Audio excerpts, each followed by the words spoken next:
मनोरंजनाच्या क्षेत्रातील एक सौजन्यशील चेहरा म्हणजे सुनील बर्वे सर. एक शिस्तप्रिय, प्रामाणिक अभिनेता. भूमिका कुठलीही असो किंवा माध्यम कुठलंही असो, आपल्या सहज सुंदर अभिनयाने त्यामध्ये जीव ओतणारं, एक आपलातून कसब असणारं एक व्यक्तिमत्व म्हणजे सुनील बर्वे. अशा या चतुरस्त्र अभिनेत्याचे पुन्हा एकदा टाळ्यांच्या गजरामध्ये आपण स्वागत करूया आणि त्यांचा जाणून घेऊया. सुनील सर मराठी, हिंदी, उर्दू रंगभूमी व चित्रपटसृष्टी आपल्या अभिनयानं समृद्ध करणारे, अनेकांना घडवणारे, रंगभूमीवर एक खलनायक पण वास्तवातील एक महानायक, नटश्रेष्ठ जयशंकर दानवे यांच्या नावे दिल्या जाणाऱ्या कलायत्री पुरस्काराने आज आपल्याला सन्मानित करण्यात आला आहे. या पुरस्काराला उत्तर म्हणून आपण काय सांगाल? आपली भावना काय आहे? आणि आम्हाला वाटतं कोल्हापुरातील आपला पहिलाच पुरस्कार आहे. काय भावना आहे सर? सर्वप्रथम नमस्कार आणि दानवे परिवाराचे अनेक अनेक आभार. त्यांनी इतक्या मोठ्या मनानं माझ्यासारख्या एका छोट्या कलाकाराचं कौतुक करायचं ठरवलं. आणि मी मोठा किंवा छोटा हे या अर्थाने म्हणतोय की आम्ही सगळी कलाकार मंडळी आत्ताच्या काळातली जी आहोत ती अत्यंत प्रगत अशा तंत्रज्ञानाच्या साथीनं कुठेतरी स्वतःचं स्थान निर्माण करू शकतोय. पण माझ्या दृष्टीनं जी मोठी मंडळी होती दानवे सरांसारखी, ती अत्यंत अल्प गोष्टी उपलब्ध होत्या. तेव्हा मेकअपची साधनं चांगली नव्हती, लाईट्स खूप हार्श होते, कॅमेरा सुद्धा खूप नवीन नवीन येत होते. तुम्हाला प्रत्येक ठिकाणी जाऊन स्वतःचं कसब दाखवावं लागायचं. कुठल्याही प्रकारचा मीडिया किंवा वृत्तपत्रांमधून खूप मोठ्या जाहिराती होत आहेत असं काही नव्हतं. अशा काळातली ही मंडळी जी आहे ती माझ्या दृष्टीनं खूप मोठी आहे. कारण त्यांनी काहीही नसताना तो जो बेस तयार केला त्याच्यावर आम्ही खरं तर आता आनंद घेतोय असं म्हणायला हवं. त्यामुळे या मंडळींप्रतीचं जे काय म्हणतात त्याला की आदर आहे, ऋण आहे, ते शब्दात सुद्धा व्यक्त होऊ शकत नाही. ते आम्ही फक्त त्यांचं स्मरण जेव्हा जेव्हा शक्य आहे तेव्हा करून, अभिवादन करूनच फक्त व्यक्त करू शकतो. त्यामुळे मी म्हटलं की मी माझ्यासारख्या छोट्या कलाकाराला तुम्ही अजून अशा अनेक लोकांना पुरस्कार देताय, ते खरंच खूप मोठं काम करताय. त्यामुळे अर्थातच पुरस्कार म्हटलं की का आनंद होणार नाही. म्हणजे घरात तुम्ही अगदी 10वा नंबर मिळवलात तरी सुद्धा आई जेव्हा घरी गोड काहीतरी करते तेव्हा तुम्हाला आनंदच होतो. की काही इतकं काही पहिले बिले आलेलं नसतं तरी तेव्हा असा पुरस्कार आपल्याला दिला जातोय एका मोठ्या श्रेष्ठ व्यक्तीच्या नावाने, आणि तोही कोल्हापुरात. जी चित्रपटाची महाराष्ट्रातली खरं तर कर्मभूमी म्हणून म्हटलं जातं मराठी चित्रपटाची, त्या कर्मभूमीत, त्या मराठी चित्रपटाच्या कर्मभूमीत माझा असा सत्कार होतोय. आणि तोही नटश्रेष्ठ जयशंकर दानवे सरांच्या नावाने. त्यामुळे मला त्याचा खरंच खूप आनंद होतोय. माझ्या आधी पुरस्कार प्राप्त झालेली मंडळी होती ती सुद्धा अशीच दिग्गज सगळी होती. म्हणजे त्यातलं फक्त तसं भरत किंवा शरद पोंक्षे, अविनाश नारकर ही माझ्या पिढीतली, माझे कंटेम्पररी म्हणतात ना, माझ्या बरोबर ज्यांनी कारकिर्दीला सुरुवात केली अशी मंडळी होती. पण खरंच खूप आनंद होतो आम्हा सगळ्यांचा. तुम्ही इतकं कौतुक करता आणि आदर काय म्हणतात, आदर व्यक्त करता आणि प्रदान करता, तो खूप महत्वाचा वाटतो आणि त्यांनी अतोनात आनंद होतो. नाहीतर एवढा पुरस्कार फक्त एवढ्यासाठी मी मुद्दामून मुंबईहून कोल्हापूरला आलोय ते फक्त एवढ्याचसाठी की मला माझ्या शिरपेचा तुम्ही म्हणाला पुरा आणि कोल्हापूरकर खूप प्रेम करतात हो, लयच प्रेम करतात. त्याचं काय करायचं तुम्हाला जसं प्रश्न पडतो की या कलाकारांचं काय करायचं म्हणजे उलट आहे. आम्हाला असं होतं की या प्रेमाचं आम्ही काय करायचं, आम्ही कसं त्याचं उत्तरही व्हायचं. त्यामुळे खरंच खूप खूप आभार आणि धन्यवाद. याच्या पलीकडे मी नाही बोलू शकत. धन्यवाद सर. कोल्हापूर हे छत्रपती शाहू महाराजांसारख्या दिलदार राजाचं शहर, त्यांच्यासारखंच धिप्पाड मन आणि मनगट आम्हा सगळ्या मंडळींना लाभलेला आहे. म्हणून आम्ही तुमच्यासारख्या कलाकारांच्या ओतप्रेत प्रेम करतो सर. अगदी खरं. ताईंनी मगाशी उल्लेख केला की लखलख चंदेरीला तिकडं नटश्रेष्ठांचा उल्लेख झाला नाही. अहो ती कृत्रिम होती, ही जिवंत लखलख चंदेरी आहे आणि यांनी त्याचा स्वीकार केलेला आहे. तुम्ही कुठल्याही प्रकारे मनामध्ये किंतु आणू नका. सरांनी सांगितलं की मी इथं येणार आणि तुम्हाला सांगायला मला आनंद वाटेल. सर सकाळचं एकटे ड्राईव्ह करत मुंबई ते कोल्हापूर आलेले आहेत. ही नटश्रेष्ठांच्या विषयीची असणारी एक आपण म्हणूया की एक आपुलकी, कलेविषयीची असणारी श्रद्धा त्यामधून दिसते. सरांच्या कारकिर्दीला 41 वर्ष पूर्ण होत आहे. याबद्दल देखील त्यांचं आपण मनपूर्वक अभिनंदन करूया. सुनीलजी, आपली आई संस्कृतच्या शिक्षिका, मुख्याध्यापिका, तर वडील इंजिनियर होते. अशा कौटुंबिक पार्श्वभूमीमधून आपण आलात म्हणजे अभिनयाचा वारसा तसा घरामध्ये दिसून येत नाहीये. तर हे अभिनयाचे वेळ आपल्यात आलं कुठून? ते कळत नाही अहो. कोणामध्ये कुठून काय येईल हे काही सांगता येत नाही. माझे वडील तसे खूप छान नकला करायचे. त्यामुळे ऑफिसमध्ये कोणी एखादं नवीन ते कस्टमरशी डील करायचे. त्यामुळे एखाद्या कस्टमरची आल्यावरती ते कसा बोलला आणि काय ते या नकला खूप करायचे. त्यामुळे कदाचित तो हा गुण तिथून आला असेल अभिनयाचा आणि त्यांना आवड होती. आणि सांगायला मला अभिमान वाटतो की बर्वेंच्या कुटुंबात कुठेतरी अभिनयाचा सुप्त गुण आहे. कारण भक्ती बर्वे ही माझी चुलत चुलत बहीण लागते. माझ्या आधीच्या पिढीतली ती आहे. त्याच्यानंतर मुक्ता बर्वे ही माझी पुतणी लागते. त्यामुळे कुठेतरी तो कदाचित गुण असेल आणि म्हणून मी सुद्धा काहीतरी करतोय. फुलराणीचा सुगंध आहे हा, म्हणायला काही हरकत नाही.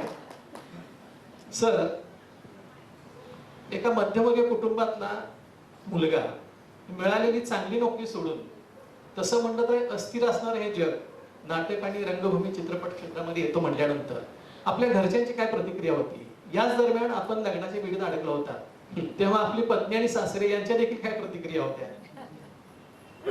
दोन्ही फार विरुद्ध होते.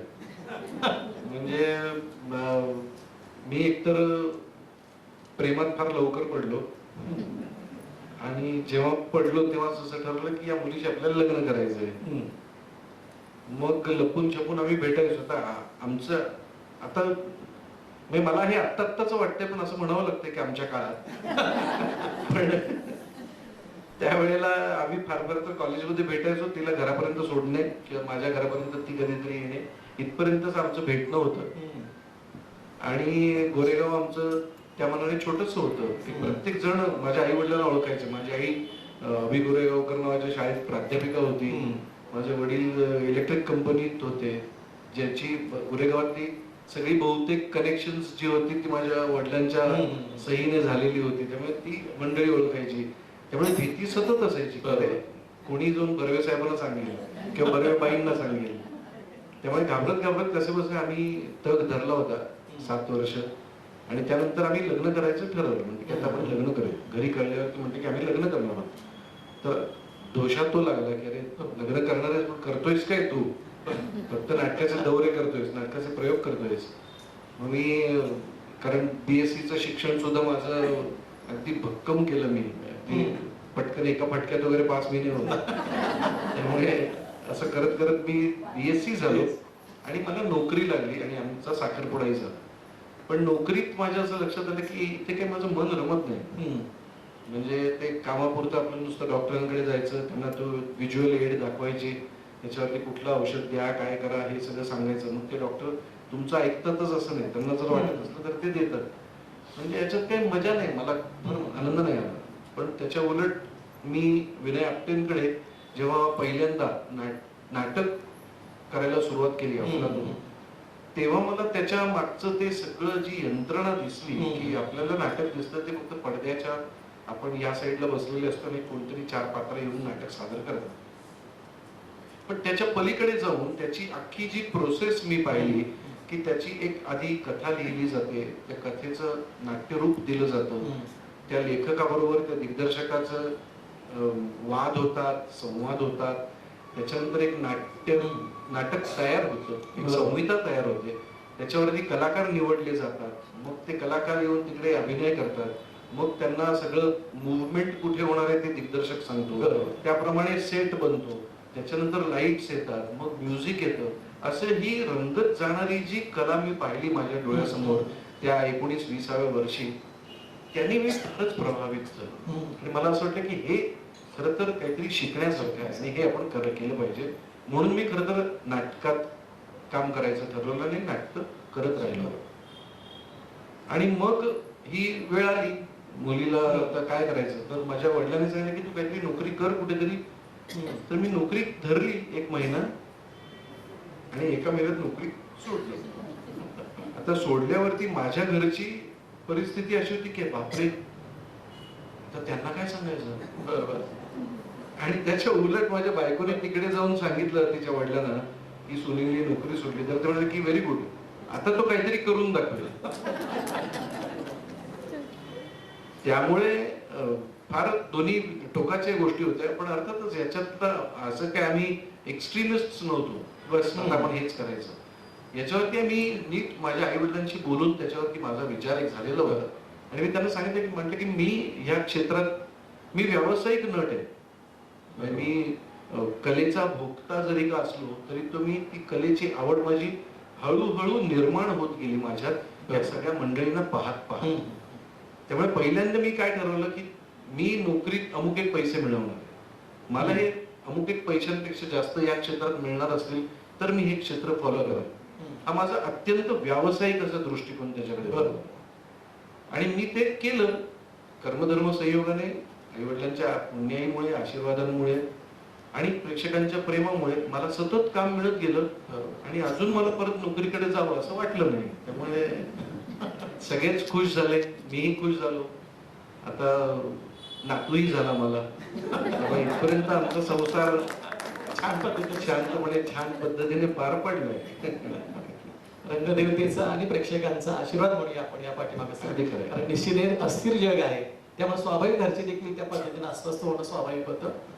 सर, अफलातून या नाटकाद्वारे रंगभूमीवर आपला पहिला प्रवेश झाला. विनय आपटे यांच्यासारखं एक भारदस्त व्यक्तिमत्व गुरु म्हणून आपल्याला लाभलं.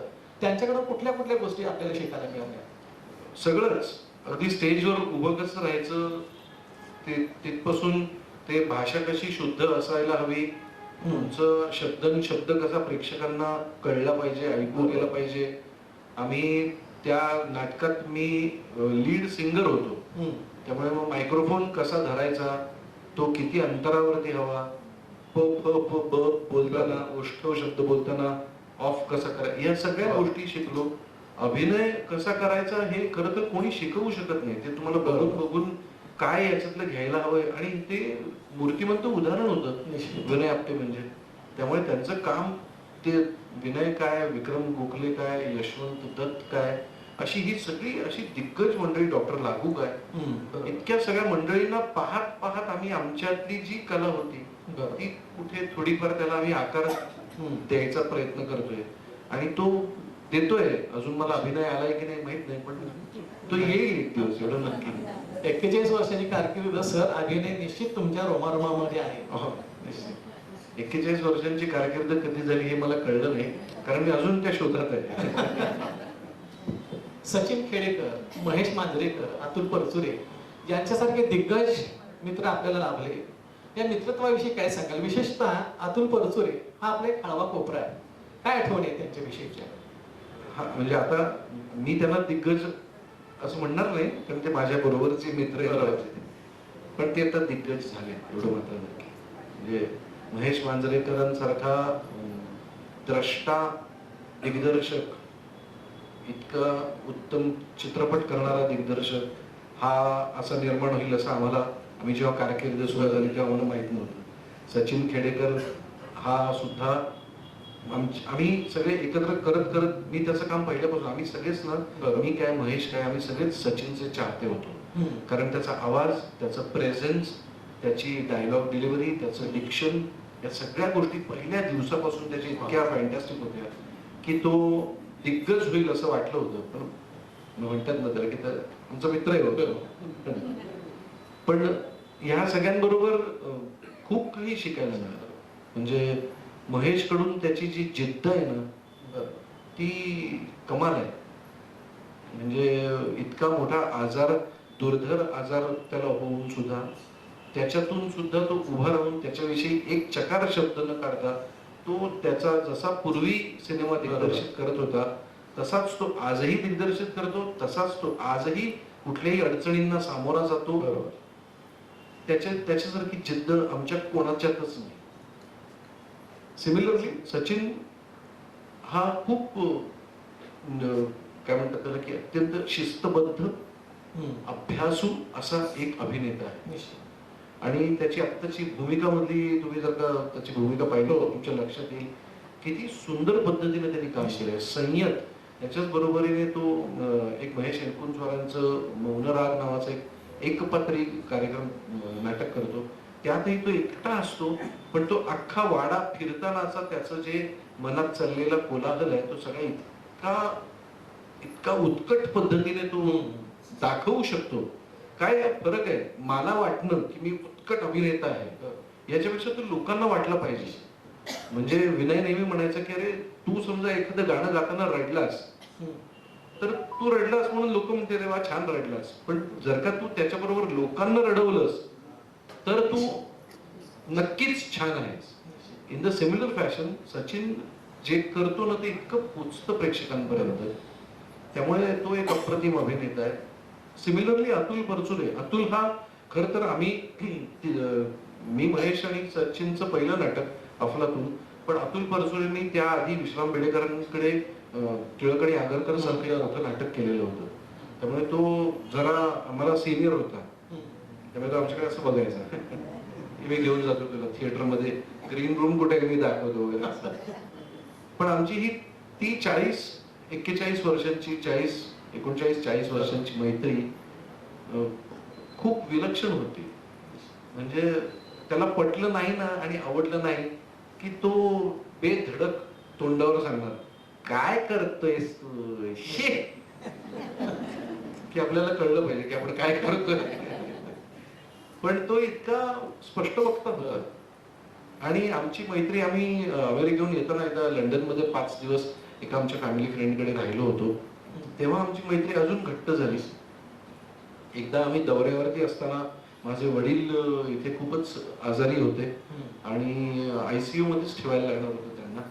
तर त्यासाठी मी जेव्हा परत आलो अमेरिकेहून तेव्हा माझ्या वडिलांची क्रिटिकल कंडिशन होती आणि नटाची घरची आर्थिक परिस्थिती मला तुम्हाला माहितीच आहे की असं काही एखादं आलं तर कंबरडं मोडू शकतं फॅमिलीचं.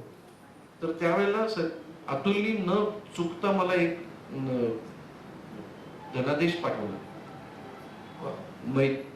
आनंदाच्या क्षणी आपण असतो तर दुःखाच्या क्षणी एकत्र नसायला हवं असं चिठ्ठी लिहिलेला एक चेक पाठवला. दिलीप प्रभावळकर, विक्रम गोखले, सुधीर भट या सगळ्या मंडळींनी मला तेव्हा खूप आर्थिक मदत केली आणि मी त्या सगळ्यांची मदत जी होती ती त्यांनी जितके मला दिले होते तेवढं मी परत केले. पण 1 रुपया सगळ्यांचा माझ्याकडे मी ठेवला. मी दिला नाही. ते ऋण आयुष्यभर आणि या जन्मभर माझ्यावर कायम राहील आणि राहू दे असंच मी परमेश्वराकडे म्हणेन. कारण ती जी वेळ आहे ना ती फार क्रिटिकल असते. त्या वेळेला कोणीतरी येऊन नुसतं अरे तू काळजी करू नकोस आम्ही आहोत असं म्हटलं तरी किती आधार वाटतो. त्यामुळे ही सगळी मंडळी खूप जवळचे मित्र आहेत माझे आणि अतुल तर निश्चितच जवळचा होता. आणि त्यातून अजून एक घटना अशी घडली की आम्ही सूर्याची पिल्ले नावाचं नाटक करायला घेतलं आणि अतुल त्या आजारपणातून बाहेर पडला होता. त्याला कॅन्सर झाला होता. तो आजारपणातून बाहेर पडला आणि तो परत एक नाटक करायला घेत होता. सूर्याची पिल्ले आमचं 22 सप्टेंबर 2000 25 नाही 24ला पहिला प्रयोग होता आणि 15 तारखेला मला त्याचा फोन आला की मला शक्य नाही काम करणं. आणि तो नंतर हॉस्पिटलाइज झाला. त्याच्या जागी ती भूमिका मला करावी लागली आणि नंतर तो एका महिन्याने गेलाच. हो. त्यामुळे ते काय म्हणतात त्याला की फार चटका लावून गेले. हो. आणि त्याच्या मैत्रीविषयी फार फार जवळच, म्हणजे ही मंडळी कधी कधी असं वाटतं की कुटुंबातल्या मंडळींपेक्षाही जास्त जवळची आहेत की काय माझ्या असं. बरोबर. म्हणजे मित्रभाव रंगभूमी फक्त रंगभूमी असत नाही, तर ह्या कलाकारांचे सगळे ते कुटुंब व्यवस्था असते. हा एक का होतं की गोष्ट आपल्याला निमित्तानं निश्चित नोंद करण्यासारखी वाटते. सुनील बर्वे आणि गारवा अजूनही चिरतरुण आहे. या मेलोडियस गाण्यानं तरुणाईला त्यावेळी आणि आज देखील वेळ लावलेला आहे. मित्रभाव मराठीतील गाण्यांचा पहिला अल्बम काढण्याचं श्रेय ह्या सुनील बर्वे आणि त्याच्या सगळ्या टीमला जातं. गारव्याविषयी सर काय सांगाल? गारव्यातलं एखादं कडवं गुणगुणावं आणि हा संपूर्ण परिसर हिरवागार करावा अशी विनंती आहे. गारवा सुद्धा खूप तितकंच महत्वाचं, म्हणजे तुमच्या आयुष्यात अनेक टप्पे असतात, त्यातला एक महत्वाचा टप्पा होता. कारण तोपर्यंत म्युझिक अल्बम ही संकल्पना नुकती रुजू लागली होती, रुजायला सुरुवात झाली होती, तेव्हाचा केलेला अल्बम होता. त्यामुळे आणि तो कसा होईल काय होईल सगळ्यांनाच आशंकता होती. आणि गाणी ऐकता येतील रेडिओवरती, पण हा व्हिडिओ अल्बम, कारण मालिका चालू आहे, वेगवेगळे मुलाखतीचे कार्यक्रम चालू आहेत, चित्रपट चालू आहेत, पण आता छायागीत चालू आहे. मग आता छायागीत मध्ये दिसणार आहे का आपलं गाणं? काही कळत नव्हतं एक्झॅक्टली की म्युझिक अल्बम म्हणजे एक्झॅक्टली काय आहे. पण अशा वेळेला त्यांनी तो व्हिडिओ अल्बम केला राजश्री मराठीने, राजश्रीवाल्यांनी. त्यामुळे तोही लोकांना आवडला. पण अर्थातच त्याचं माझं श्रेय शून्य आहे, कारण किशोर कदम यांचं अप्रतिम लिखाण, त्याची कविता आणि त्याला मिलिंद इंगळेंनी दिलेली चाल, हे खरं तर त्याच्या यशाचं खरं कारण आहे. मग आम्ही तिकडे काय म्हणतात चार चांद लावायला नुसतं म्हणतात ना, एक झिरमिरायला लावतो ना आपण, तसे आम्ही झिरमिळ्या होतो, ती सोडून द्या. पण आता गाणं म्हणायला सांगितलं तर मी खूप वर्षात गायलो नाही ते गाणं. आणि मिलिंद तुम्ही रेकॉर्ड वगैरे करताय, दाखवू नका त्याला, म्हणजे गारवा वाऱ्यावर भिर भिर भिर पारवा नवा नवा प्रिये नभातही चांदवा नवा नवा गारवा.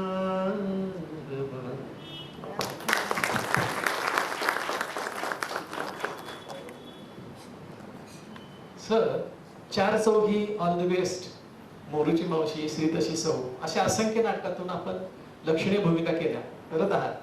त्याचवेळी न कळत, कळत न कळत, पारो, बेदुने दहा, कुंकू यासारख्या मराठी मालिका. तर चित्रपट, मालिका, रंगभूमी ही धावपळ कशी मॅनेज करता आपण? हा ताण कसा मॅनेज करता सगळा? काय म्हणतात, ती गरज ही माणसाला अनेक गोष्टी शिकवते. तसं आहे की तुम्हाला तुमचं नुसतं या क्षेत्रात मोठं होऊन चालत नाही, तर तुमचा फुटहोल्ड ठेवणं, ठसा कायम तिकडे ठेवणं, याच्यासाठी तुम्हाला तिकडे उभं राहावं लागतं. आणि मग ते उभं राहण्यासाठी या बाकीच्या सगळ्या गोष्टी तुम्ही आपोआप करायला लागतात. आणि आनंद याच गोष्टीचा आहे ना की आपल्याला कोणतरी, याच्यातली सगळ्यात चांगली मला आवडणारी गोष्ट ही आहे की मी इतकं काम केलं वगैरे, इतकं काम बरेच जण करतात. मोहन जोशींचा आदर्श आहे आमच्या समोर. तो आता इकडे असतो तर दुसऱ्या क्षणाला मद्रासला असतो, असं त्यांनी अशी कामं केलेली. रात्र रात्र स्वतःचा टेम्पो ड्राईव्ह करून तो नाटकाचे दौरे करायचा आणि दिवसभर टेम्पोचं भाडं घ्यायचं आणि रात्री नाटकाचा प्रयोग करायचा. त्यामुळे ही धावपळ जी आहे, ही धावपळ करणारी मंडळी आम्ही पाहिली आहे, ज्यांना पाहून असं वाटतं की आपण करतोय ते काहीच नाहीये. आणि म्हणून ही धावपळ आपोआप आपल्याकडूनही होते. मला आनंद याच गोष्टीचा होता की लोक बोलावत आहेत आपल्याला आपलं काम पाहून, म्हणजे आपलं काम कुठेतरी बरं होतंय, ते अप्रिशिएट होतंय. मला दानवे कुटुंबियांनी मला बोलावलं माझा सत्कार केला, मला आनंद आहे त्याचा, का नाही नसेल. आणि तसंच मी त्याच आनंदाने त्याच ऊर्जेने कामाकडेही पाहतो. मला कोणी मालिकेसाठी बोलवलं तर मी मालिका सुद्धा करतो, नाटकासाठी बोलवलं तर नाटक सुद्धा करतो. मला जर का जमत नसेल तर मी सांगतो की मी आत्ता नाही करू शकत आहे, मी नंतर करीन, कसं तरी काहीतरी ऍडजस्ट करू.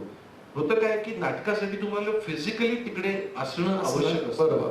आणि नाटक हे फक्त मुंबईतल्या 4 थिएटरमध्ये होत नाही, तर ते पुण्यात होतं, नाशिकला होतं, कोल्हापूरला होतं, सांगलीला होतं, साताऱ्याला, या अनेक ठिकाणी तुम्हाला फिरत राहावं लागतं. आणि मग तुमचं जर का शूटिंग एखाद्या मालिकेचं चालू असलं तर मग तुम्हाला ते सगळं करता येत नाही. आणि ते होऊ नये म्हणून मी जेव्हा माझं सहकुटुंब सहपरिवार चालू होतं किंवा कुंकू चालू होतं, त्या काळात मी मालिका फक्त मालिकांकडेच कॉन्सन्ट्रेट केलं, फार नाटकाचे प्रयोग करू शकलो नाही. पण आता मी नाही करत आहे मालिका, तर मी नाटकात ते प्रयोग करतोय आणि त्याचा आनंद लुटतोय. त्यामुळे असं मी ऍडजस्ट करतो, मला जमेल तसं. सर, मराठी हिंदी बरोबरच आपण गुजरातीमध्ये देखील काम करतात, तर गुजराती भाषा आपण आत्मसात कशी काय पद्धतीने?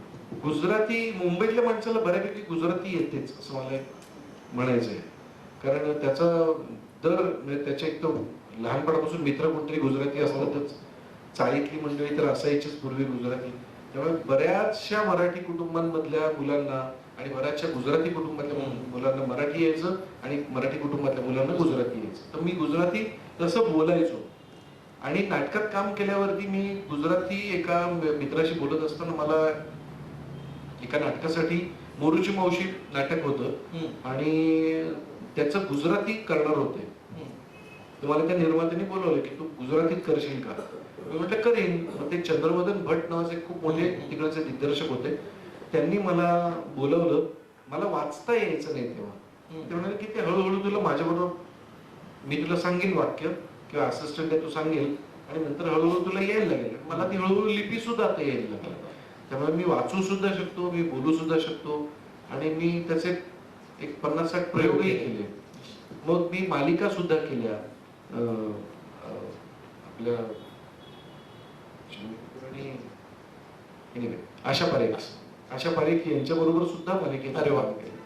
सो असं बऱ्याच मालिकाही करता आल्या. आता रिसेंट याच्यात केलेलं नाही, पण तेव्हा केलंय का.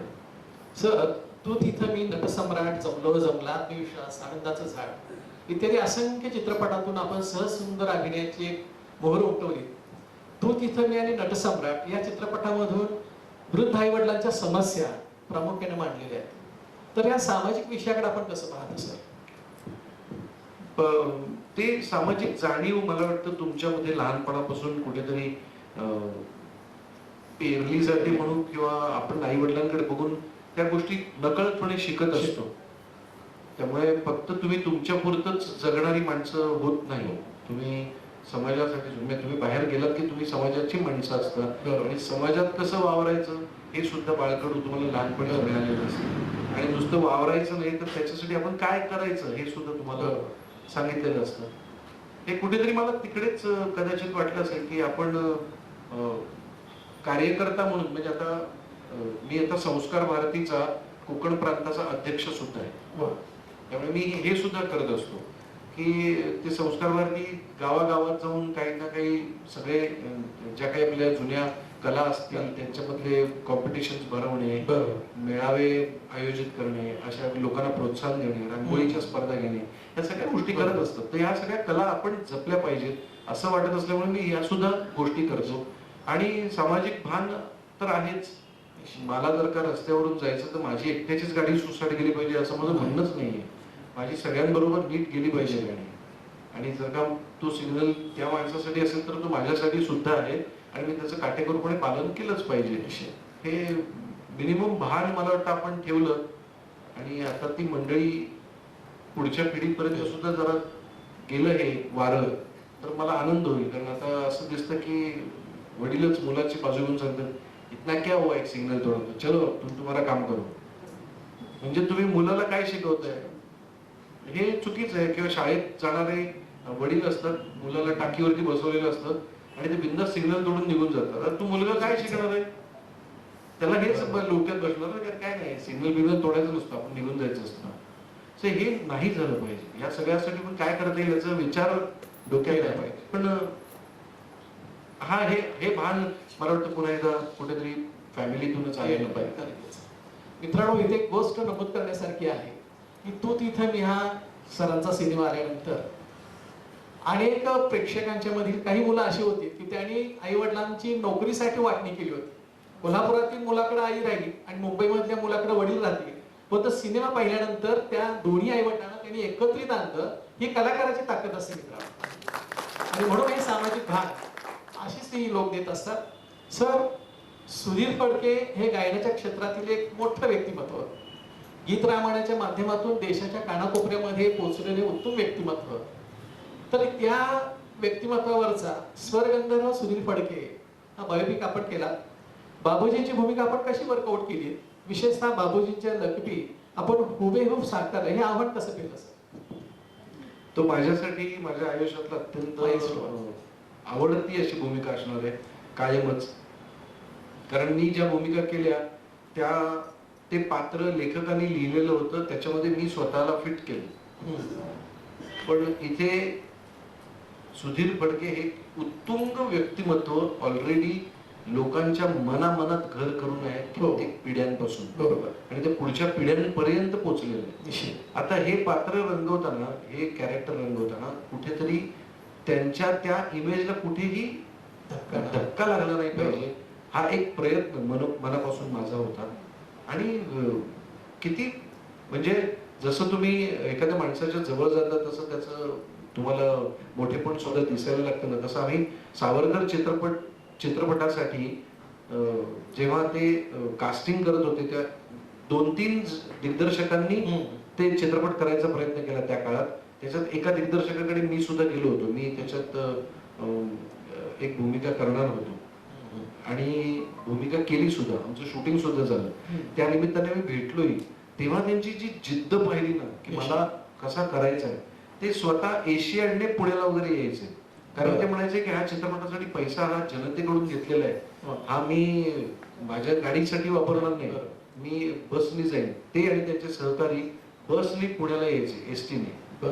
इतकं डेडिकेशन, इतकी निष्ठा एखाद्या व्यक्तीवरती, आणि काय म्हणतात त्याला की इतकं मोठं सावरकर त्यांच्या मनात भरलेले आहेत, अशा व्यक्तीला मी भेटलो होतो. त्यामुळे ती भूमिका करताना अर्थातच दडपण होतं. मी कुठेही त्यांच्यासारखा दिसतो असं मला वाटत नव्हतं. हे दिग्दर्शकाचं कसब आहे, त्याला असं वाटलं आणि मेकअप मननी मला ते तसं दाखवलं. माझ्या हातात फक्त एवढंच होतं की त्यांच्या ज्या हालचाली आहेत नर्तनाच्या, किंवा त्यांची जी स्वाभाविक पद्धतीने मान हलते किंवा त्यांचा हात पुढे येणं, हे मी फक्त टिपणं. पण त्याच्यात सुद्धा असं आहे की तुम्ही नक्कल करताय असं वाटलं असताना तर कदाचित लोकांना त्रास झाला असता.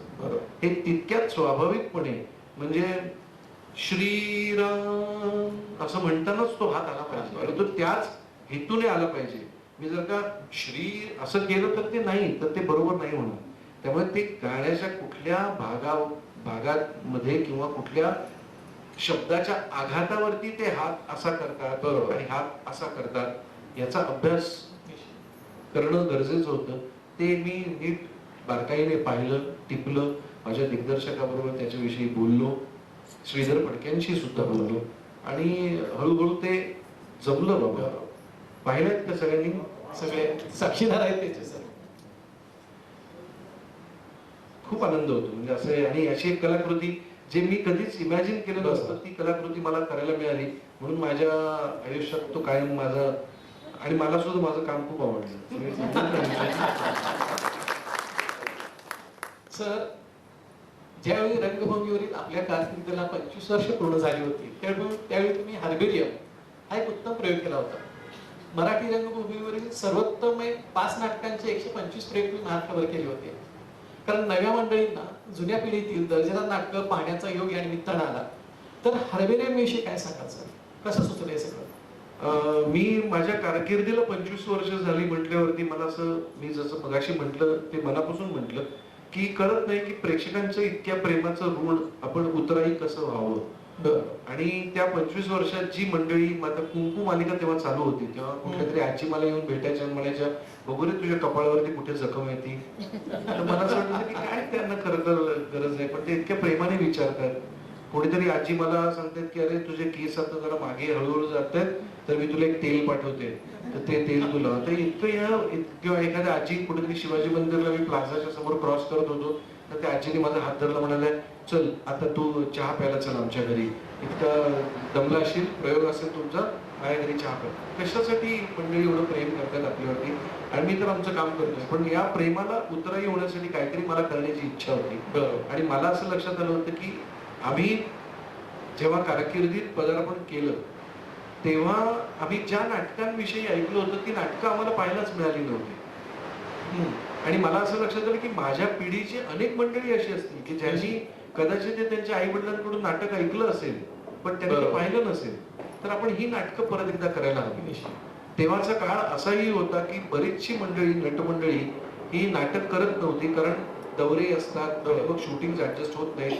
बरीचशी नटमंडळी मालिकांमध्ये व्यस्त होती आणि म्हणून नाटक करता येत नाही. पण मग आपण जर का 25च प्रयोग करायचं ठरवलं तर कदाचित ही वेळ काढू शकतील. बरोबर. आणि मग मी त्या सगळ्या नट मंडळींशी बोललो, सगळ्यांना ही कल्पना खूप आवडली आणि मग अशी आपल्या एकच नाटक मी करू शकलो असतो खरं तर. पण असं वाटलं की या 150 वर्षाची नाटकाची परंपरा ज्याच्याविषयी आपण एवढं बोलतो त्याच्यातून एकच नाटक कसं काय निवडणार. म्हणून मग मी माझ्या दिग्दर्शकांना सांगितलं की तुम्हाला जी नाटकं कुठलाही लेखक येऊन तुम्हाला सांगणार नाही की हे नाटक तुम्ही करा, कारण प्रत्येक दिग्दर्शकाची सुद्धा एक पठडी असते, त्या पठडीत बसणारं नाटकच त्याच्याकडे घेऊन गेलं जातं. तर तुम्हाला कुठलं आवडतंय आणि तुम्हाला कुठलं आव्हान वाटेल असं नाटक तुम्ही निवडा. आणि म्हणून त्या मंडळींनी ती 5 नाटकं निवडली. वसंत कानेटकरांचं सूर्याची पिल्ले, बाळा कोलटकरांचं लहानपण तेव्हा देवा, अनिल बर्वेंचं हमीदाबाईची कोठी, शाहीर सावळ्यांचं आंधळ दळताय नावाचं लोकनाट्य केलं आणि बबन प्रभूंचं झोपी गेलेला जागा झाला. ही 5 ती नाटकं होती. आणि विजय केंकरे, मंगेश कदम, कुलकर्णी, चंद्रकांत कुलकर्णी आणि केदार शिंदे ही 5 दिग्दर्शक मंडळी होती. तर या मंडळींना घेऊन आम्ही ते हर्बेरियम नावाचा उपक्रम करायचा ठरवला. आता ते हर्बेरियम म्हणजे काय याची मी तुम्हाला एक थोडक्यात कल्पना देतो. मी सायन्सचा स्टुडंट आहे, भलेही मी रखडत खडत ग्रॅज्युएट झालो असेल, पण माझा अभ्यास मी ध नव्हतो.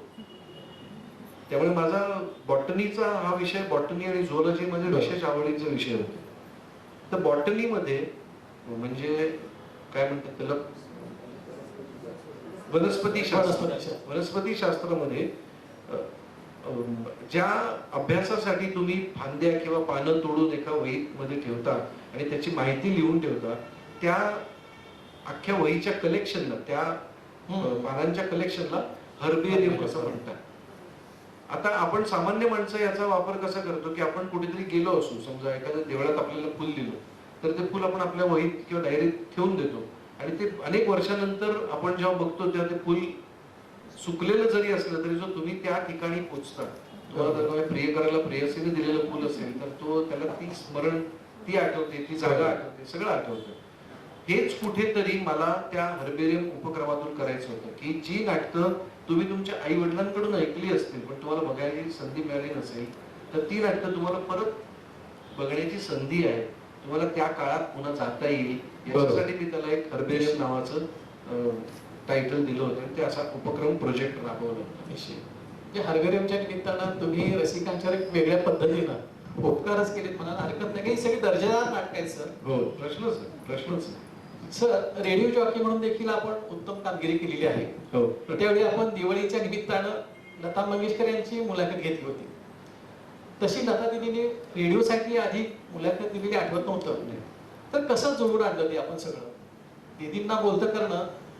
दीदींची आणि माझी काही ओळख असण्याचं काही कारणच नाही, पण राधा मंगेशकर ही माझी ओळख झाली होती तिच्याशी.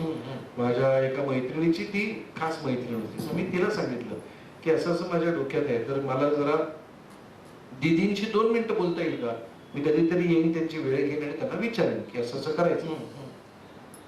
आणि म्हणतात ना की आपल्याला कुठेतरी एखाद्या गोष्टीची सुरुवात, म्हणजे आपल्याला मनात खूप इच्छा असते, अनेक इथे बसलेल्या अनेकांच्या डोक्यात अनेक विचार असतील, ते आपण करायला धजावत नाही कधी कधी. तर मी खर तर ह्या कारणामुळे हर्बेरियम सुद्धा करू शकलो, कारण मी ते असं मनात विचार आणले आणि असं ठरले की काय होईल, फार फार तर नाही म्हणतील. आपल्याला कोण नाही म्हणणार आहे? लता मंगेशकर. नाही म्हणणारी व्यक्ती सुद्धा इतकी मोठी आहे की आपल्याला काही वाईट वाटण्याचं कारण नाहीये. या हेतूने मी त्यांना विचारायचा प्रयत्न केला आणि त्यांनी नशिबाने कुठेतरी माझा चेहरा पाहिला होता आणि त्यांनी तिला विचारलं की तो गोल चेहऱ्याचा मुलगा. मी बोलीन त्याच्याशी. तर मला इतका आनंद झाला. मी वर्ल्ड स्पेस सॅटेलाइट रेडिओ नावाच्या रेडिओवरती रेडिओ जॉकी होतो आणि मग मी त्यांना फोन केला. तर त्यांनी सांगितलं की 10 मिनिटांनी फोन करा. मी 10 मिनिटं म्हणजे माझी त्या स्टुडिओमध्ये कशी गेली हे मी सांगू शकत नाही. 10 मिनिटं वाट बघतोय, 10 मिनिटं वाट बघतोय. 10 मिनिटानंतर त्यांचा फोन आला आणि ते म्हणाले की ठीक आहे आपण उद्या बोलूया.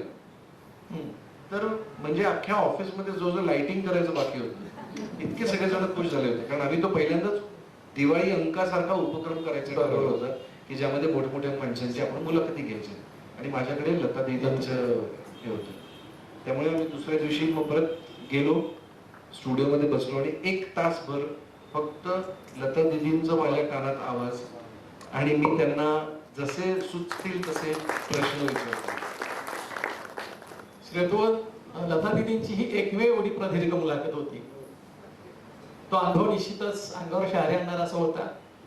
मित्रांनो, सुनील बर्वे हे जसे एक संवेदनशील कलाकार आहेत तसंच एक सामाजिक ऋण मानणारं समाजशील व्यक्तिमत्व आहे. मगाशी त्यांनी सांगितलेलंच आपण अनुभवलेलं.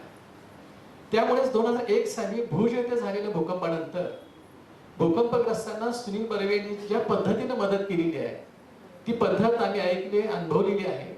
त्यामुळे सुनीलजींच्या विषयीचा अभिमान अधिकच आमच्या मनामध्ये वृद्धिंगत झाला. आमच्या प्रेक्षकांना ऐकायला आवडेल सर त्या मदतीचं स्वरूप काय होतं? कंटाळला नाही येत ना? तेवढं बडबड नाही. 2001 साली जेव्हा तो भूकंप झाला तेव्हा मी माझ्या घरी पूजा करत होतो आणि माझी बायको मुलांना घेऊन आमचं वसईला घर आहे तिकडे निघाली होती आणि मी पूजा करत असताना अचानक ते खिडकीचं तावदान असं हलायला लागलं आणि लक्षात आलं की आणि कपाट पण हलायला लागलं. आम्ही 5व्या मजल्यावर राहायचो. तर मी खूप काळजीत होतो आणि म्हटलं की हे काय होतंय, तर भूकंप होतोय असं कळलं. पहिला विचार माझ्या मनात आला की आत्ताच ट्रेन पकडून हे लोक वसईला गेले, तिकडे काय अवस्था आहे. आणि तेव्हा मोबाईल 2001 साली इतकं काय आमच्याकडे प्रत्येकाकडे मोबाईल नव्हते. मग वसईला गेल्यानंतर त्यांनी मला सांगितलं की आम्ही पोचलो, आम्हाला कळलंच नाही त्या ट्रेनच्या ह्याच्यामध्ये आम्ही पोचलो वसईला. वसईला उतरल्यावरती आम्हाला कळलं की असं असं झालंय. त्याच्यानंतर 2-3 दिवसांनंतर अनेक बातम्या वाचत होतो वर्तमानपत्रात. 2 दिवसानंतर कुठेतरी एक मूल सापडले, आश्चर्याच्या घटना घडत आहेत, त्याच्या बरोबरीने आजारही तिकडे पसरत आहेत. हे सगळं पाहिल्यावरती असं वाटलं की मला 2 मिनिटं फक्त असं वाटलं की बापरे यांचं काय झालं असेल, तर तिथल्या मंडळींचं काय झालं असेल, त्यांच्या छातीचा ठोका चुकला नसेल, त्यांचं काय अवस्था झाली असेल, याने मी फार अस्वस्थ झालो. आणि मी त्या दिवशी असं ठरवलं की आता आपण काहीतरी मदत केली पाहिजे. उचलून पैसे देणं ही फार सोपी गोष्ट आहे, पण आता मदत काय करणार, तिकडे जायला परवानगी नव्हती. म्हणून मग मी असं ठरवलं की मी एक वेळचं जेवण माझं स्किप करणार. मला असं वाटलं की आपण नुसते उचलून पैसे दिले तर आपल्याला दोषीश नाही होणार, ते दुःख वेदना, तर ते कुठेतरी आपल्याला आपल्यापर्यंत पोहोचलं पाहिजे. तिकडे 4-4, 5-5 दिवस लोक अन्नाशिवाय पाण्याशिवाय जगलेत बिचारे, तर आपल्याला काय एक वेळचं सोडायला. म्हणून मग मी 26 जानेवारी पासून ते 26 फेब्रुवारी पर्यंत 1 महिना माझं रात्रीचं जेवण बंद केलं. आता मी काही शाकाहारी माणूस आहे, त्यामुळे मला असं वाटलं की आपले जे काही पैसे वाचतील ते आपण बाजूला ठेवायचे, असं म्हणून मी त्याचे पैसे बाजूला ठेवले आणि त्याच्यात वर भर घालून मी ते मुख्यमंत्री निधीला पैसे नेऊन विलासराव देशमुखांच्या हातात तो चेक दिला होता. तर मला असं वाटलं होतं की काहीतरी आपल्याला पण जाणवलं पाहिजे, नुसतंच कर. आणि त्या याच्यात दौऱ्यात आम्ही दुबईचा दौराही केला होता आणि तेव्हा सुद्धा तिथे सुद्धा रात्रीचं जेवत नव्हतं. एक कलाकार किती संवेदनशील असू शकतो याचं एक उत्तम उदाहरण म्हणून एक वेळचं जेवण स्किप करणं या गोष्टीकडे आपण पाहू शकतो. मित्र, माणसं आता त्याला फॅड म्हटलं जातं. किंवा आता लोक ते फॅशन म्हणून किंवा 2001 साली या सगळ्या गोष्टी काय म्हणतात इंटरमिडिएट फास्टिंग आणि ह्या सगळ्या गोष्टी नव्हत्या. म्हणजे तुम्ही नंतर लोकांना असंही वाटू शकतं आताच्या काळात की अरे एवढं काय आता तर तेव्हा त्यांनी डाएटच केलं की तुम्ही नाही, हे डॉक्टरनं सांगणं वेगळं आणि एका कलाकाराचं मन सांगणं वेगळं सर. या कलाकाराच्या मनाचा आतला आवाज होता आणि म्हणून तो तिथपर्यंत पोहोचला. सर, मालिका, रंगभूमी आणि सिनेमा असं व्याप सांभाळणारे सुनील बर्वे मित्रहो, चितळेचं खाणं त्यांना सुनील बर्वे देणार असं म्हणत चितळे एक्सप्रेस नावाचं दुकान सुरू करतात, स्वतः तिथं थांबतात. एवढा मोठा कलाकार पण त्याचे पाय जमिनीवर आहेत. ते नेहमी वेळ मिळेल त्यावेळी तिथं येणाऱ्या गिरायकांना भेटतात. तर ह्या व्यवसायाकडे वळावं असं आपल्याला कसं काय वाटतं सर? मला खूप कुतूहल असतं अनेक गोष्टींचं. एखादी गोष्ट कशी चालते, त्याच्या मागे किती जणांचा हातभार लागतो, हे मला कायम त्याचं कुतूहल वाटायचं. म्हणजे आता हा मायक्रोफोन जर का आहे तर या मायक्रोफोनला हा कनेक्शन, तर हे कुठे बनत असेल, हे कुठे बनत असेल, हे कसं बनत असेल, याचा डाय कसा बनवत असतील, हे मला उगीच माझ्या एक चाळा असतो. आणि मला असं वाटायचं की आपण कुठलं तरी छोटस नुसतं हे वायरचं एक बुशिंग बनवणारी तरी एक फॅक्टरी आपण टाकायला पाहिजे. हरकत नाही, आपण काय जेव्हा जमेल तेव्हा आपण त्याचं तो पंच मारत राहू, असं मला खूप वाटायचं. नंतर आधी मला नॅचरल्सचं एक इच्छा होती की त्याची फ्रँचायझी आपण घेऊया म्हणून, कारण ते खूप कमी होतं तेव्हा. ते जमलं नाही. पण या कोविडच्या काळामध्ये पुन्हा एकदा जेव्हा परिस्थिती अशी आली की कलाकारांचं नक्की होणार काय, 6 महिन्यापुरतं राहणारे कोविड का हा असाच आपल्याला छळणार आहे, हे काहीच माहित नव्हतं. आणि अनेक कलाकार मंडळी परत आपापल्या गावी निघून गेले वगैरे अशी परिस्थिती होती. म्हणजे की अरे आपल्याला असं नाही चालणार, काहीतरी एक स्वतःचं एक दुसरं साधन, सोर्स ऑफ इन्कम आपण एक तयार केला पाहिजे. या दृष्टीने मी विचार करत असतानाच आमचा मित्र शरद पोंक्षे यांनी बोरिवलीला चितळेंची फ्रँचायझी घेतलं जाईल. मग मी त्याला विचारलं आणि मग मी चितळेंना अप्रोच झालो आणि मी त्याला सांगितलं की हे जर का करायचं असेल तर मी स्वतः करेन. मी माझ्याकडे पैसे आहेत म्हणून मी पैसे लावले आणि माणसं ठेवलेत असं नाही, मला खरंच इंटरेस्ट आहे. कारण ते भिलवडी मधून दूध येतं कसं, ते गोरेगावला डिस्ट्रीब्यूट कसं होतं, ते दही होतं कसं, ताक कसं बनवलं, हे सगळं म्हटलं की बापरे यांनी केवढं मोठं त्यांचं स्वतःचं साम्राज्य निर्माण केलेलं आहे. तर हे, आणि हा आपला मराठी माणूस आहे, आपण आपल्या मराठी माणसाचा डंका पिटायलाच हवा. कारण आपल्याकडे सगळ्यात न घडणारी गोष्ट हीच आहे म्हणजे की आपण आपल्या माणसाविषयी ना जोरात बोलत नाही, बोलायला पाहिजे. आता जर असं जयश्री त्यांना वाटलं की रे जयशंकर दानवेंचं जर इतकं मोठं कर्तृत्व आहे तर त्यांचं नाव घेतलंच पाहिजे, अभिमानाने घेतलं पाहिजे, कोल्हापुरातल्या माणसाने तर घेतलंच पाहिजे. इन द सेम वे मला असं वाटतं की महाराष्ट्रातल्या कलाकारांचं, प्रत्येक कलाकाराचं, आणि कसं आहे की मी माझ्यापेक्षा तरुण असलेल्या माणसाचं नाव घेतलं पाहिजे. कारण त्याला आता प्रोत्साहनाची गरज आहे. त्याला जर का प्रोत्साहन मिळालं तर तो चांगलं चांगलं काम करण्याची ऊर्जा घेऊन पुढे येईल. बरोबर, हे मला कायम वाटत आलंय.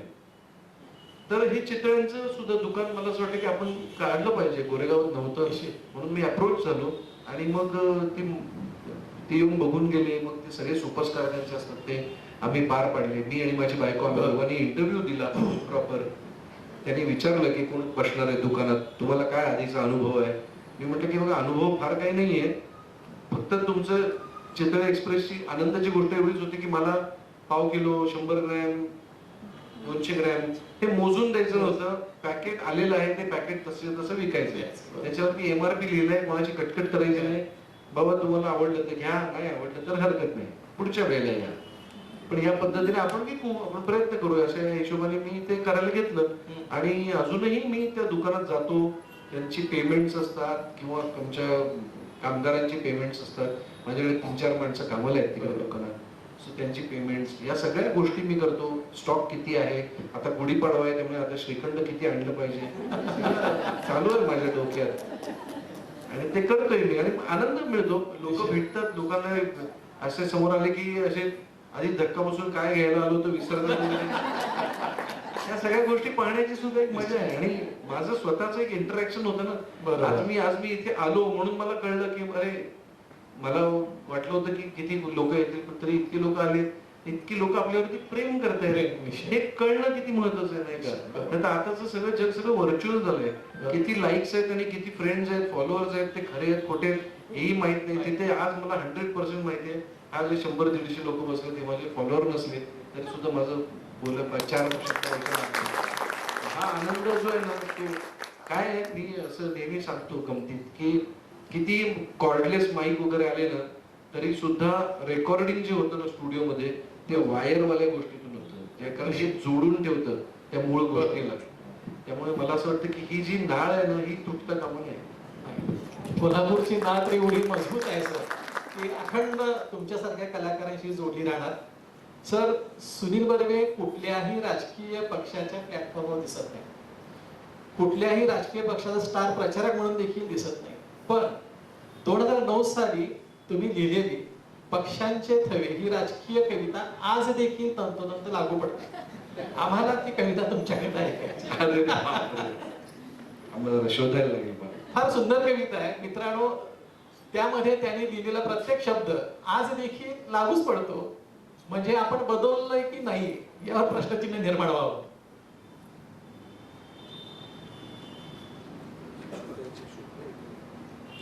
थोडा वेळ द्या मला.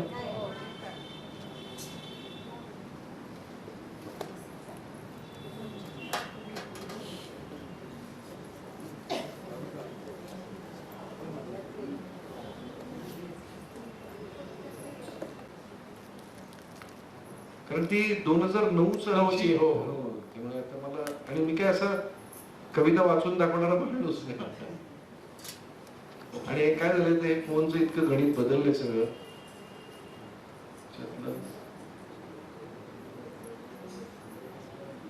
सर, आपला फिटनेस हो हा एक आमच्या सगळ्यांच्या कौतुकाचा विषय आहे.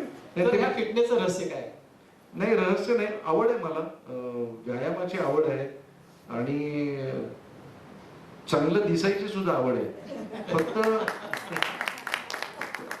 फक्त मी त्याच्या मागे खूप कष्ट नाही, म्हणजे कष्ट फक्त कसरतीसाठी जे करतात, चालण्यासाठी आणि व्यायामासाठी तेवढेच कष्ट घेतो.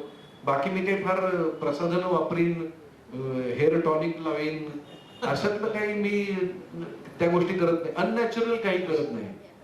बाकी सगळ्या गोष्टी मला करायला आवडतात. आणि अहो, कोणाला आवडत नाही? असं समोरून कोणतरी आलं आणि तुमच्याकडे बघून हसलं तर असा आनंद होतो ना आपल्याला, बरं वाटतं.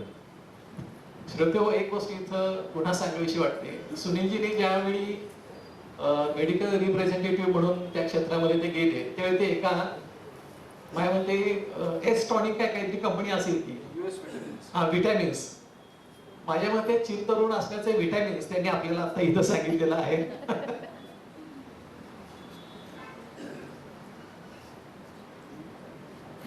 मिळाले. त्या कवितेचं नाव आहे पक्ष्यांचे थवे. दर 5 वर्षांनी येतात आमच्या पाणवठ्याला हे पक्ष्यांचे थवे. आभाळ भरून टाकतात, आमचं विश्व व्यापून टाकतात. दरवेळी येताना यांचे असतात रंग नवे. दर 5 वर्षांनी येतात आमच्या पाणवठ्याला हे पक्ष्यांचे थवे. जिथे जावं तिथे यांचीच असते चर्चा. यांच्या रंगांविषयी, यांच्या ढंगांविषयी, यांच्या उडण्याविषयी, यांच्या उड्यांविषयी, यांच्या किलकिलाटाविषयी, यांच्या कलकलाटाविषयी. काही दिवसातच यांची अंडी पिल्ली बाहेर येतात. बघता बघता आपापसात भांडू लागतात. काही पिल्ल आपले थवे सोडून भलत्याच थव्यात शिरतात. आज लागू पडते. तर काही पंख फुटायच्या आतच आपले रंग उधळतात. एके दिवशी यांच्यात खूप जुंपते.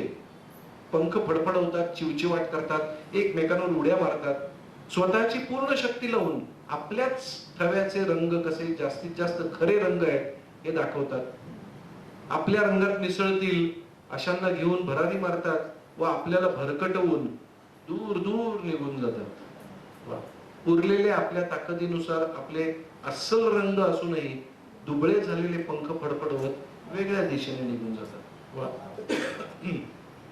पाणवठ्यापाशी उभे असलेले काही इतके दिवस हा खेळ पाहून त्यांच्या हाती काहीच लागत नाही.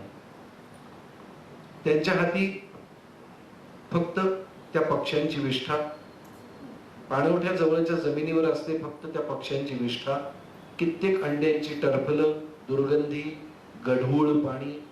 आणि ज्या पक्ष्यांच्या रंगांकडे पाहून स्वप्न पाहिली होती त्यांचा चुराडा. आता पुन्हा 5 वर्ष त्या मोठ्या थव्याचा रंग म्हणजेच इंद्रधनुष्याच्या रंगापेक्षाही खरा रंग असल्याचं मानून जगत राहायचं. तोपर्यंत हे आभाळ त्यांच्याच रंगांनी भरून गेलेलं असणार. आपला रंग कुठला होता याचाच विसर आपल्याला पडला असणार. पण तरी असं वाटत राहणार, एकदा तरी हे आभाळ आम्हाला हव्या असलेल्या सच्च्या रंगांनी भरू दे. आम्ही यांच्यात पाहिलेली छोटी छोटी स्वप्न पूर्ण होऊ दे. याच आशेवर आपण पुन्हा पाहणार एखादे स्वप्न नव्हे. 5 वर्षांनंतर आपल्या पाणवठ्याशी पुन्हा येतील हे पक्ष्यांचे थवे.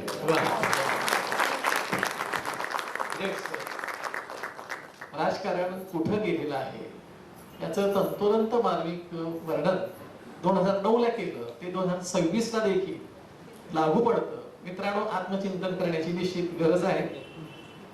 आपण समारोपाकडे जात असताना की सर तुमचं लाभले आम्हास भाग्य आणि सूर्याची पिल्ले खूप सध्या गाजते. मित्र हो, कालच रात्री सूर्याच्या पिल्लेचा प्रयोग सरांनी मुंबईमध्ये केला आणि आज इथं आहेत. समारोपाकडे जाताना या दोन्हीपैकी एखाद्या संवादानं किंवा त्यातल्या तुमच्या आवडत्या एखाद्या पीसनं या मुलाखतीत गाणं, ठीक आहे तुमची इच्छा, एखादं गाणं. हो निश्चित निश्चित निश्चित. हो, नाही कसं आहे, त्या सूर्याची पिल्ले नाटकातले संवाद आहेत ते सगळे एकमेकांबरोबर असतात. किंवा लाभले आम्हास भाग्य मध्ये सुद्धा एक तो कट्यार काळजात घुसली मधला प्रवेश आहे, ज्याच्यामध्ये रागमालेविषयी ते कविराज सांगतात की विकल मुकुल मन विरह व्याकुल तन नयन सजल बन नारी तरसत है चाह लेवे मिलन की राह जोवे साजन की रागिणी और रागन की झारी बरसात है बारी बारी बरसत है. ती विरहोत्कंठिता मानिनी प्रणयिनी अशी सज्जात उभी आहे आपल्या प्रियकराची वाट पाहत. तिचा प्रियकरही तिच्या मंदिराकडे यायला निघाला असेल, पण ती प्रतीक्षा करते. तिच्या प्रतीक्षेची व्यथा हीच या रागमालेची कथा. गोरज मुहूर्तापासून गोपाल मुहूर्तापर्यंतचा तिचा प्रवास. दिवसाच्या 4थ्या प्रहरात सुरू झाली, परंतु रात्र सरून दिवसाचा पहिला प्रहर उगवला तरीही अपूर्ण राहिलेली ही कथा म्हणजे ही रागमाला. मुलतानी ते भैरवी. आणि मग त्याच्या पुढे तो बरंच काय काय ऐकवतो. त्याच्यात त्याला ती जरीनं म्हणते की अरे तुम्ही गायन विद्या शिकणार आहात, तर तो म्हणतो गायन विद्या नव्हे, गायन कला. ती म्हणते तेच ते नाही आजाण बालिके. विद्या वेगळी, कला वेगळी. विद्या बाहेरून आत शिरते तर कला आतून बाहेर. विद्येसाठी केवळ मस्तक पुरे, तर कलेसाठी मस्तक आणि हृदय दोन्ही हवेत. विद्या जगाचं कुडं सोडवते तर कला जगाचं कुडं घडवते. विद्या अशी देता येते सुपारी सारखी, पण कला उचलावी लागते तपकिरी सारखी. आपल्याच क्षेत्रातली उपमा द्यायची तर विद्या ही तालासारखी असते. ती शिकता येते, शिकवता येते, पण कला ही लई सारखी असते. ती अंगात असावी लागते, जन्माला येतानाच तिथून आणावी लागते. त्याचं श्रेय पुरुषोत्तम दारव्हेकरांचं आहे. त्यामुळे त्यांनी उत्तम लिहिले आणि आम्ही सादर केलं. तुम्ही देखील उत्तम सादर केलं सर, आम्ही तृप्त झालो. गाणं मी गाणं का म्हणतो हे खूप वेळा मी गायलोय, पण तरी सुद्धा इथे सुद्धा ते त्याचसाठी गाणार आहे की रमण रणदिवेंची कविता आहे, सलील कुलकर्णीचं संगीत आहे. जमेल तेव्हा जमेल त्याने जमेत घ्यावे गाणे, जमेल तेव्हा जमेल त्याने जमेत घ्यावे गाणे, जगणाऱ्याने जगता जगता मजेत गावे गाणे, जमेल तेव्हा जमेल त्याने जमेत घ्यावे गाणे. जगण्याचे बळ उदंड देई गाणे प्रत्येकाला, इथे न कोणी अमर अखेरी जाणे प्रत्येकाला. जाता जाता दुनियेसाठी उधळीत जावे गाणे, जगणाऱ्याने जगता जगता मजेत गावे गाणे, जमेल तेव्हा जमेल त्याने जमेत घ्यावे गाणे. वा. सर आम्ही तृप्त झालो. सर आज आपण इथं आलात, मोठ्या कृतज्ञतापूर्वक अंतःकरणाने हा पुरस्कार स्वीकारलात, आमच्याशी संवाद साधलात, त्याबद्दल दानवे परिवारातील सर्व सदस्यांच्या वतीने आणि समस्त कोल्हापूरकरांच्या वतीने आम्ही आपणास धन्यवाद देतो. आणि प्रेक्षक हो, आपले देखील मनपूर्वक आभार. आपण भेटू पुढच्या वर्षी याच वेळी याच ठिकाणी. थँक्यू. सर्वांना मनापासून थँक्यू पुन्हा एकदा सगळ्यांचे मनापासून आभार. मी इतका वेळ बडबड करतोय, तुम्ही असं बसून ऐकताय, त्याचा खरंच आनंद होतो. धन्यवाद. धन्यवाद. असंच प्रेम करत राहा आमच्यावर.